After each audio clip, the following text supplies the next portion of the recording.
Hello, Reading Room. This is Dr. Annette Feravich. I am here to read to you from Being Human, Core Readings in the Humanities.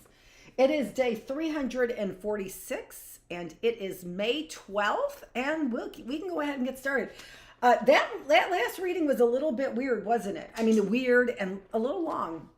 So we read the very first reading, which was The Birthmark, from Nathaniel Hawthorne, so a classic, right? This is excerpts. These are excerpts. So that was not an excerpt. I thought that it was an excerpt. That was the whole story, all right? But these are excerpts from Metamorphosis, Pygmalion, and Myra. This is by Ovid at a time when we were just using single names, and translated by A.D. Melville. In Metamorphosis, the Latin poet Ovid tells of bodies changed to other forms.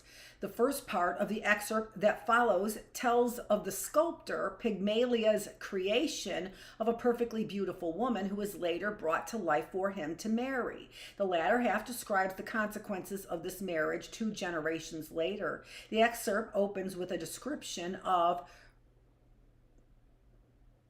propoetides, a race living in Amethyst, Pygmalion's home. The propoetides offend Venus by their impiety.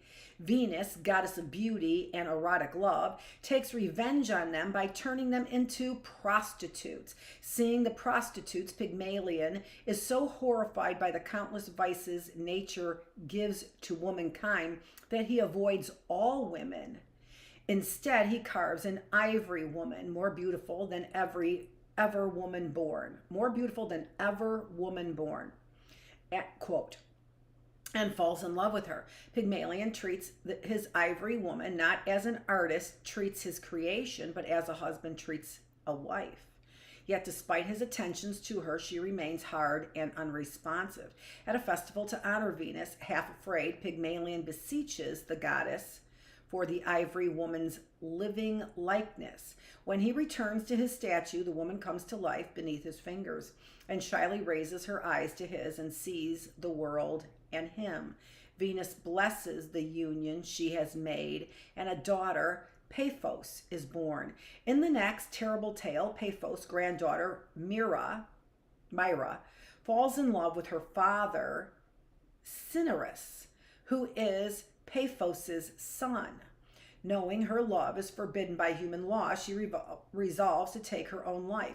Her nurse, however, discovers that she is planning suicide and learns why. To save Myra's life, the nurse takes the girl to her father under cloak of darkness. When at last Cinyras brings in a lamp and learns who she is, he draws his sword. Myra flees and wanders until it is time for her to give birth to the child of her father. Then, not knowing what to wish, afraid of death and tired of life, she asks to be expelled from both realms rather than outrage either one. Her prayer is answered. She is turned into a tree.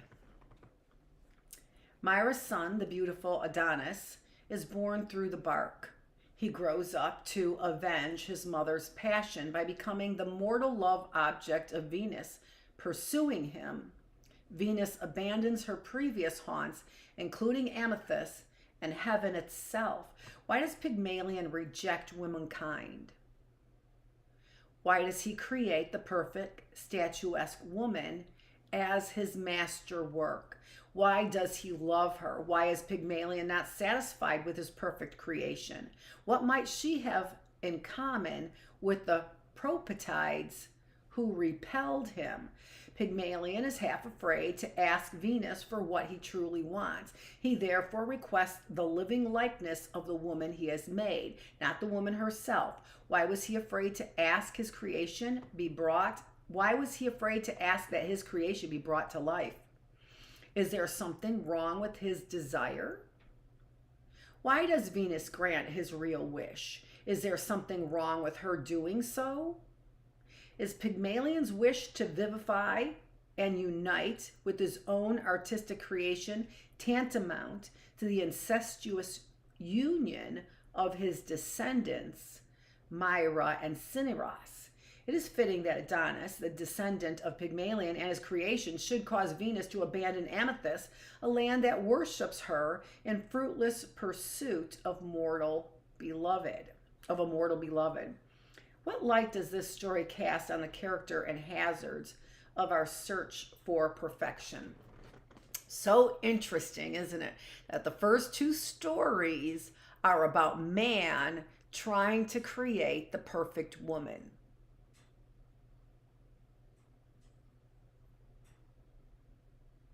I need to check the stove.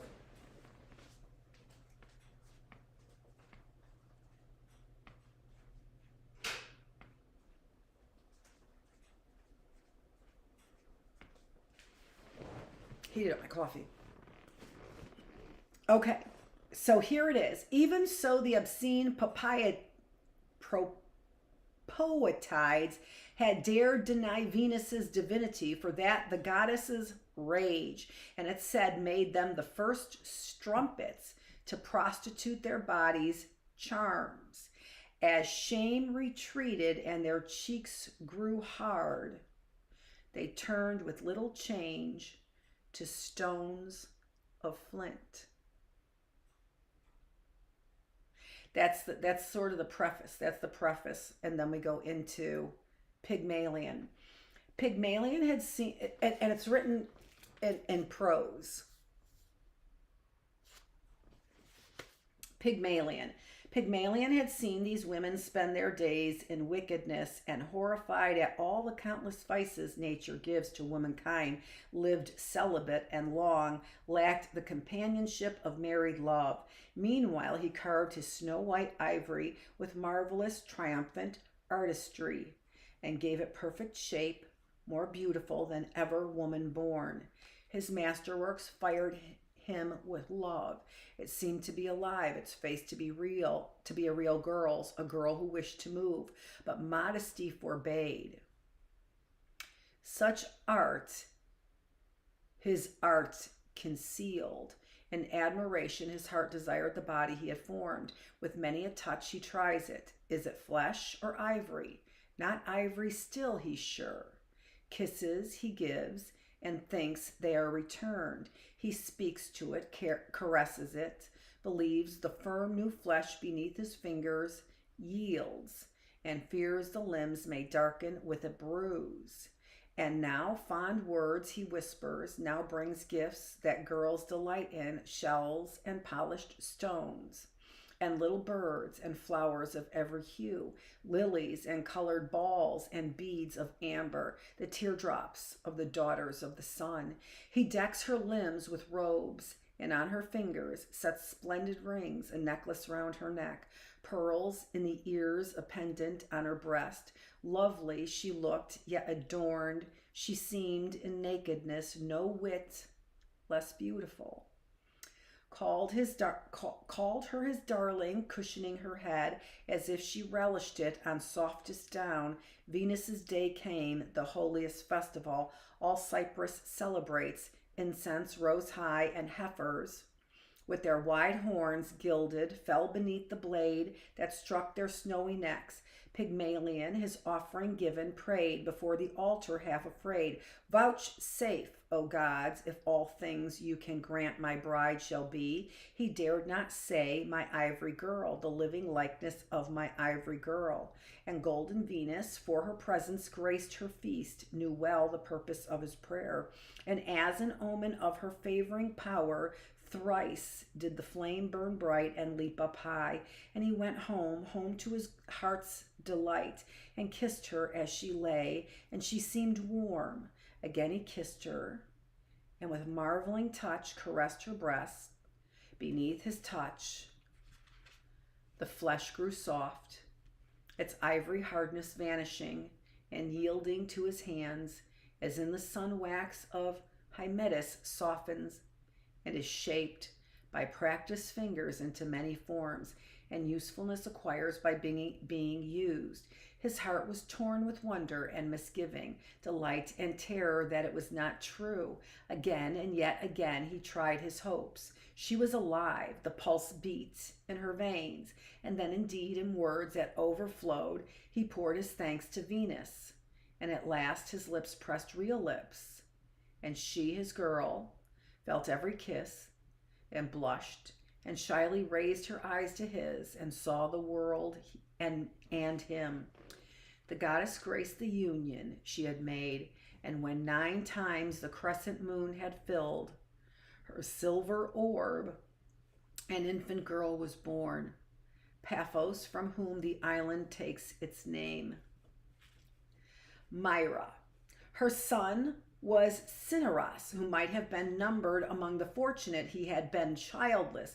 Terrible my tale will be. Away, daughters, away, parents, away, or if my singing charms you, hold this tale in disbelief. Suppose the deed not done, or with belief believe the punishment. To hate one's father is a crime, this love a greater crime than hate.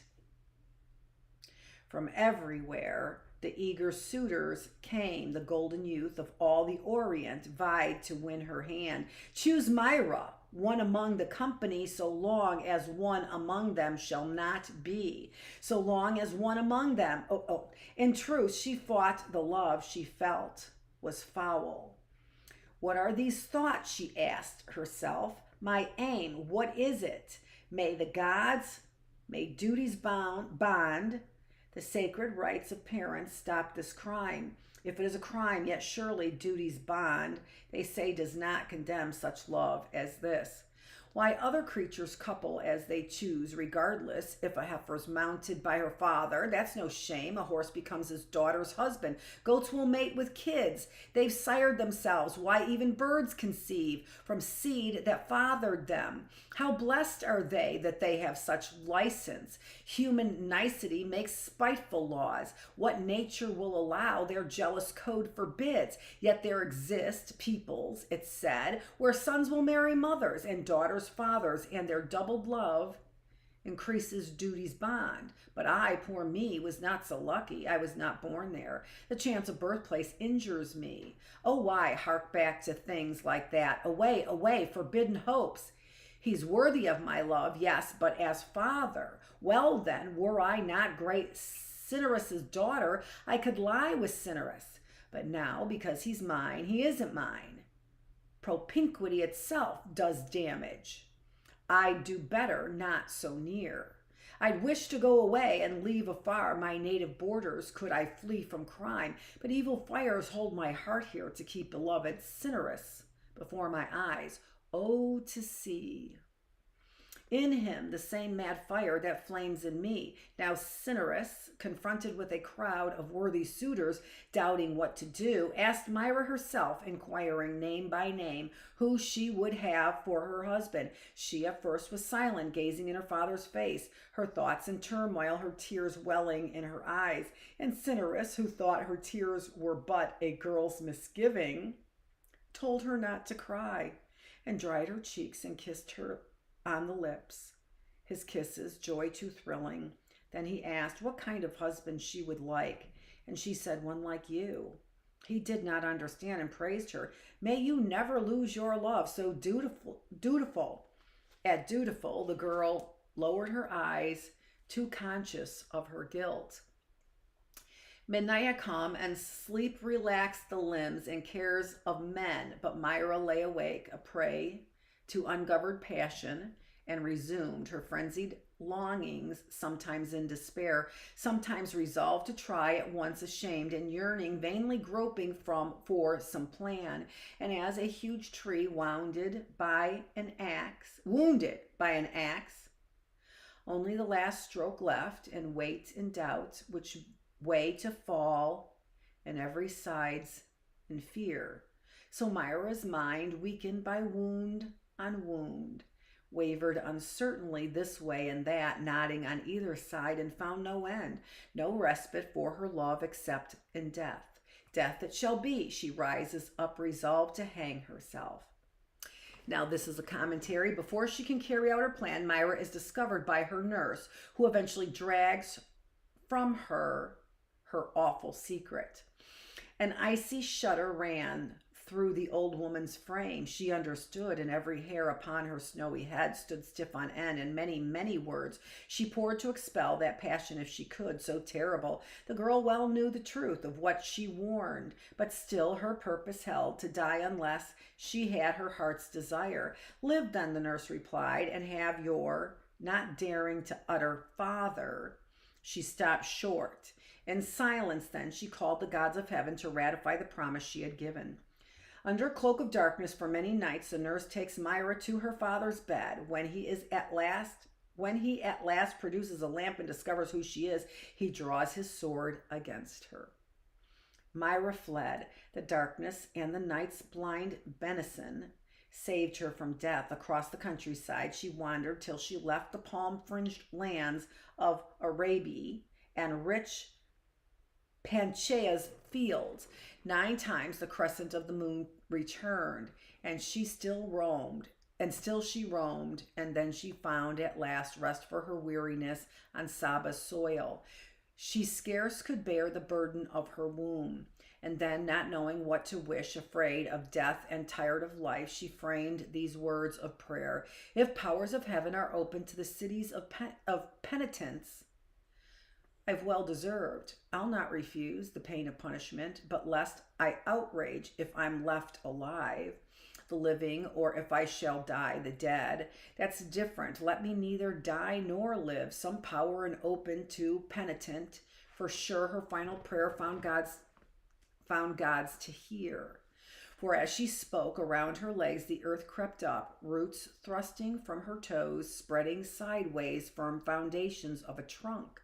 Her bones gained strength, though marrow still remained. Blood became sap, her fingers twigs, her arms branches, and her skin was hardened into bark. And now the growing tree had tightly swathed. Her swelling womb had overlapped her breast, ready to wrap her neck. She would not wait, but sinking down to meet the climbing wood, buried her face and forehead into the bark. Though with her body she had forfeited her former feelings, she still weeps, and down the tree the warm drops ooze. Those tears in truth have honor. From the trunk the weeping myrrh keeps on men's lips for aye the name of her. The child conceived in sin had grown inside the wood, and now was searching for some way to leave its mother and thrust forth. The trunk swelled in the middle of its burdened womb. The load was straining, but the pains of birth could find no words nor voice. In travail call Lucina. Lucina is the goddess of light and birth, which is interesting because that's a feminine form of Lucifer, who is the god of light, right? Yet the tree in labor stooped with groan on groan and wet with falling tears. Then pitying, Lucina stood beside the branches in their pain and laid her hands upon them and pronounced the words of birth. The tree split open, and the sundered bark yielded its living load, a baby boy, squalled in the naiads, laid him on soft grass and bathed him in his mother's flowing tears. Envy herself would praise his looks, for like the little naked loves that pictures show, he lay there, give or take the slender bow. Venus and Adonis. Time glides in secret, and his wings deceive. Nothing is swifter than the years. That son, child of his sister, and his grandfather, so lately bark and swathed, so lately born, then a most lovely infant, then a youth, and now a man more lovely than the boy, was Venus's darling Venus, and avenged his mother's passion. Once when Venus's son was kissing her, his quiver dangling down, a jutting arrow unbeknown had grazed her breast. She pushed the boy away. In fact, the wound was deeper than it seemed, though unperceived at first. Enraptured by the beauty of a man, she cared no more. For her, Cythera's shores nor sought again her sea-girt Paphos, nor her Cnidos, famed for fish, nor her ore-laden amethyst. She shunned heaven too. To heaven she preferred Adonis.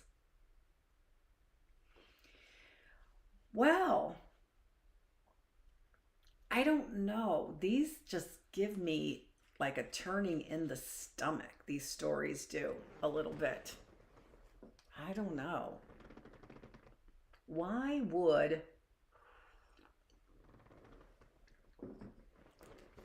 who was it? Her nurse.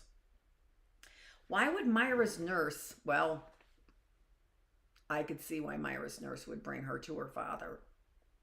That would seem, and not say anything, that would seem like a vengeful plan, wouldn't it?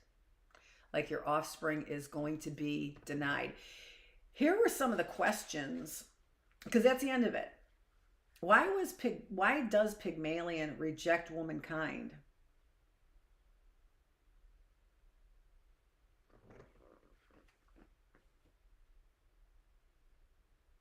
My answer would be because they're not perfect. And that's what man is looking for. It's kind of interesting, isn't it?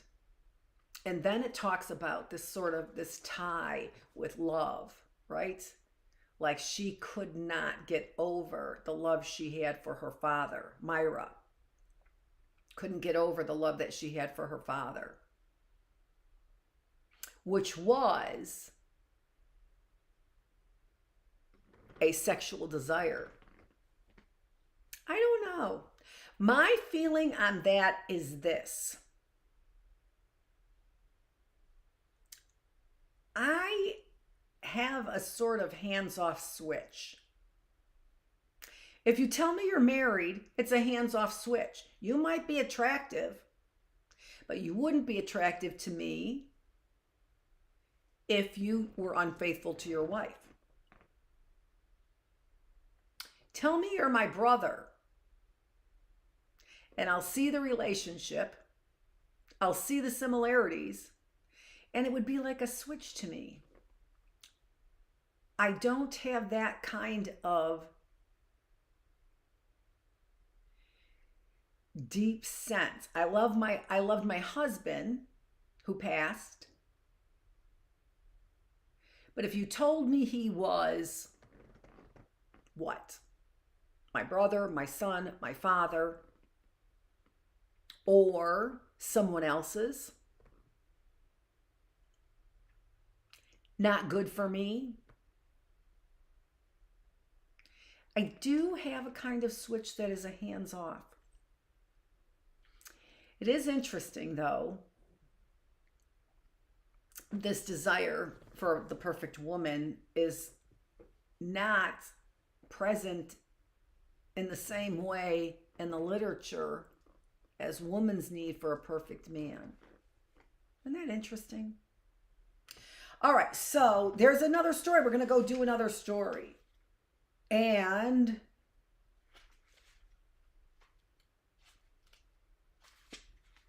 then we'll see. We might do 3 today. Pied Beauty, P-I-E-D. Aren't we getting our fill of pie today? The Gerard Manley Hopkins. In this lyric poem by English priest poet Gerard Manley Hopkins celebrates the beauty of the irregular. Hopkins joined the Catholic Church at the age of 22 in 1866. Pied Beauty is dated 11 years later in 1877, the year Hopkins was ordained. In this poem, Hopkins chooses to praise God for the beautiful imperfection of nature. Readers, however, need not share this kind of piety to share his admiration for dappled things. Pied means of 2 or more colors in blotches, and the poem begins with gorgeous and irregular natural sights, notably mottled color. As it progresses, though, it widens to encompass also the dappled impressions made on the other senses by man-made things, behavior, quote, fickle, and, quote, all things counter, original, spare, strange. The poet sees the beauty and the divine source of them all. Pied beauty sees and praises. It does not seek to alter, improve, or even understand. Would the appreciation the poet feels be compatible with a more active approach to his subject? Would it be compatible with an impulse to regularize or improve upon the regular? How is imperfection related to beauty? Is the relationship different in nature than in man-made things? Is it different in human beings? Does the beauty of a thing tell us anything meaningful about it? Hopkins contrasts the irregular beauty of nature to the beauty that is past change. In this comparison, essential to the point he wishes Is this comparison essential to the point he wishes to make? Why would a perfect creator create an imperfect world? So it's very short. Glory be to God for dappling things, for skies of couple color as a brinded cow, for rose moles, all in stipple upon trout that swim, fresh fire coal, chestnut falls, finches' wings, landscape plotted and pieced, fold, fallow, and plow, and all trades their gear and tackle and trim. All things counter, original, spare, strange. Whatever is fickle, freckled, who knows how? With swift, slow, sweet, sour, a dazzle, dim, he fathers forth whose beauty is past change. Praise him.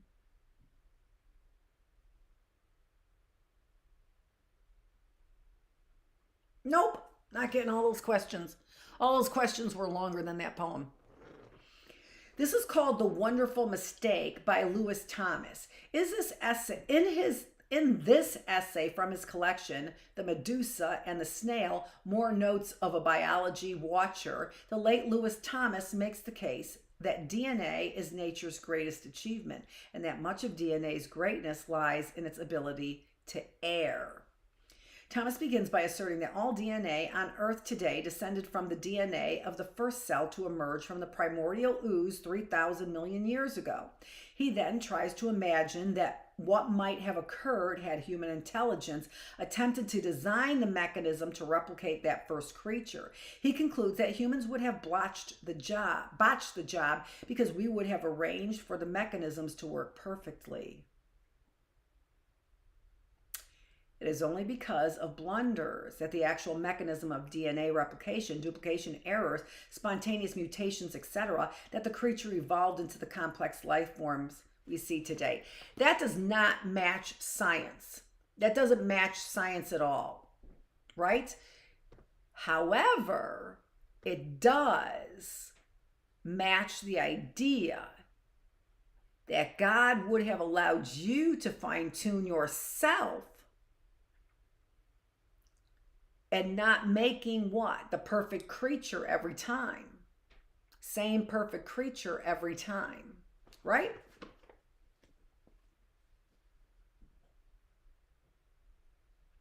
Is Thomas's thesis generalizable? Are errors, or at least the possibility for error, necessary for progress?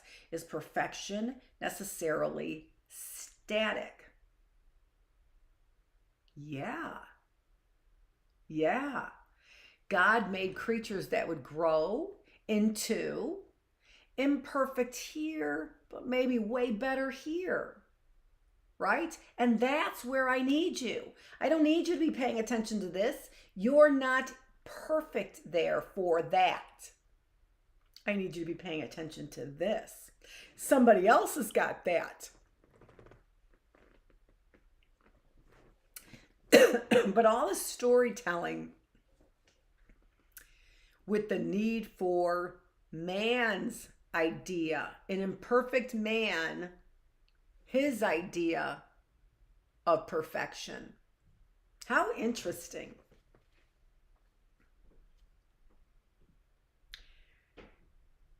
If Thomas's account, without blunders, life would not have evolved and progressed. Is it possible to imagine progress by other than accidental means. If error is essential to progress in nature, is it essential to progress in human undertakings as well?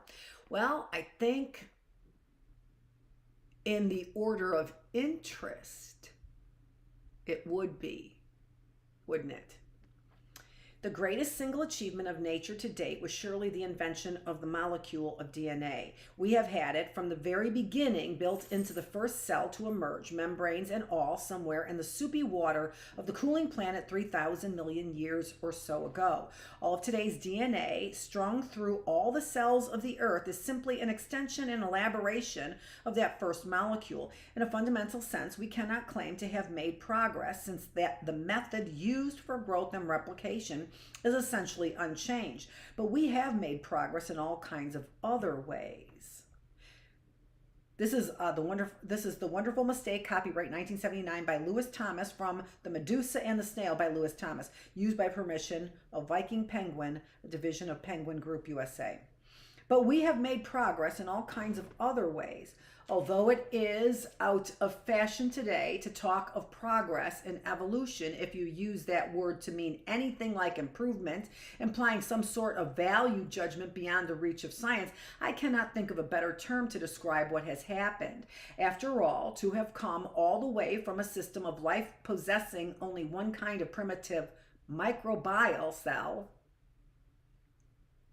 argument, living out colorless lives in a humox of algal mats, to what we see around us today, the city of Paris, the state of Iowa, Cambridge University, Woods Hole, the succession of travertine-lined waterfalls and lakes like flights of great stairs in Yugoslavia's Plitvice, the horse chestnut tree in my backyard, and the columns of neurons arranged in molecules in the cerebral cortex of vertebrates has to represent improvement. We have come a long way on that old molecule.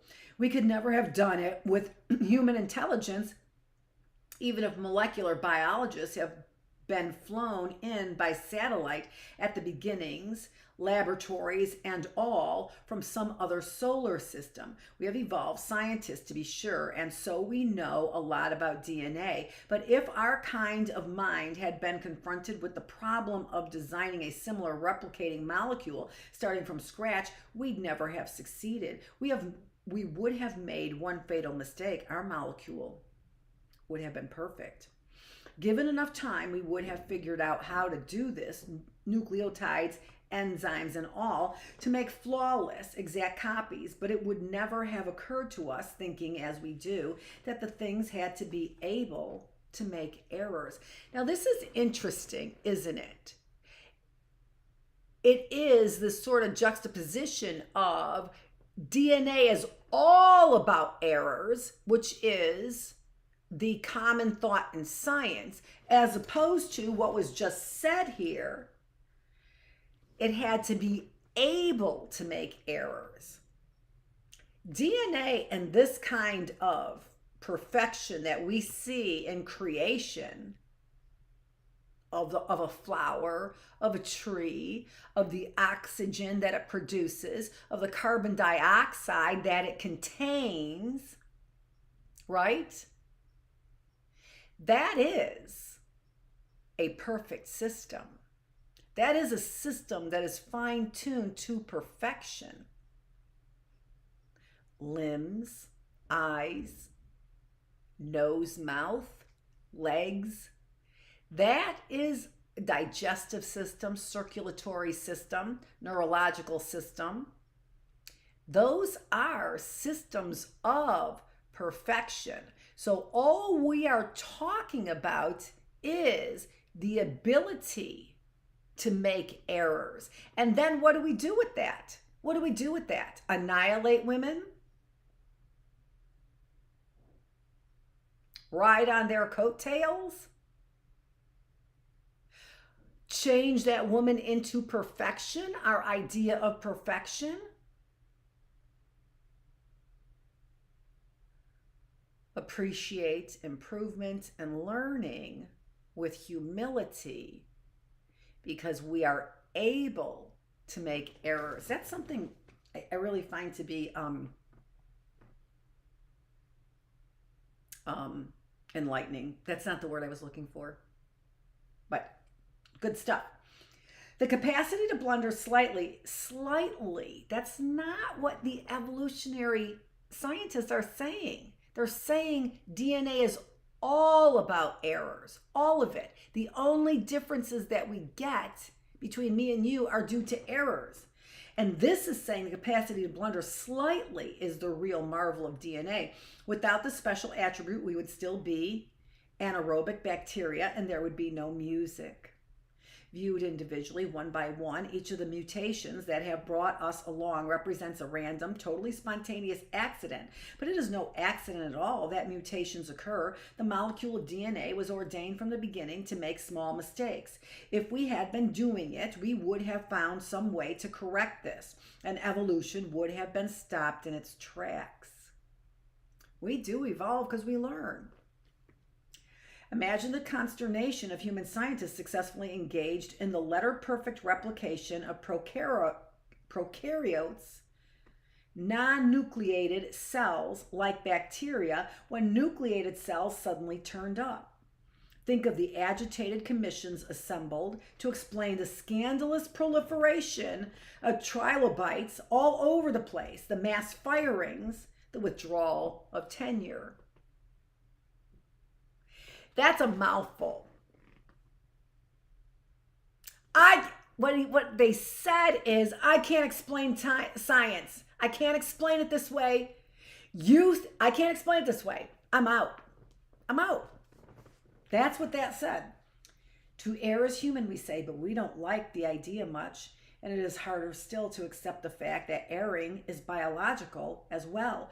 We prefer sticking to the point and ensuring ourselves against change. But there it is. We are here by the purest chance, and by mistake at that. Somewhere along the line, nucleotides were edged apart to let new ones in.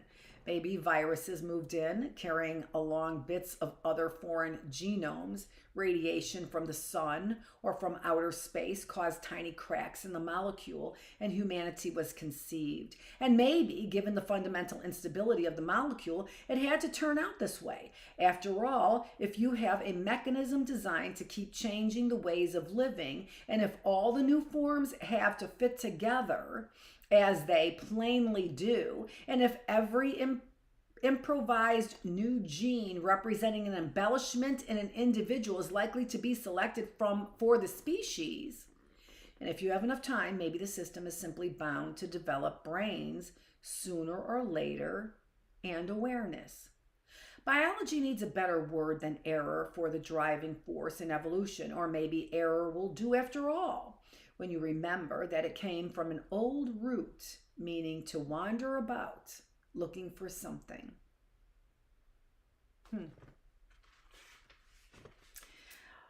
Okay, let's see. Where are we on time? 38 minutes.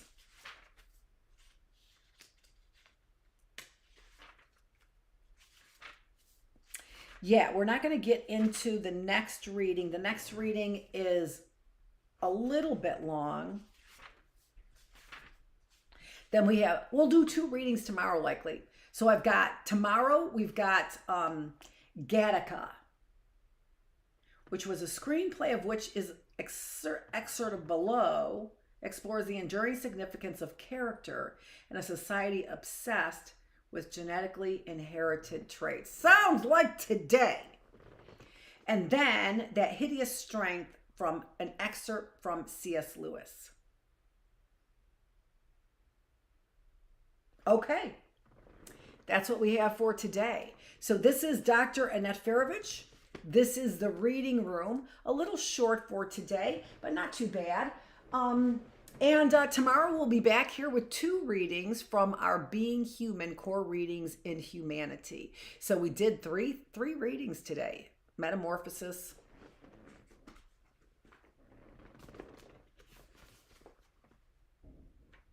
The Wonderful Mistake, and Pied Beauty. Thanks so much for joining me here in the classroom. where we are in our reading room, where even what we read is helping you develop a stronger mind, a stronger body, and a stronger spirit. And in particular to all those women, right, who are the weaker sex, well, I salute you. Thanks so much for joining me.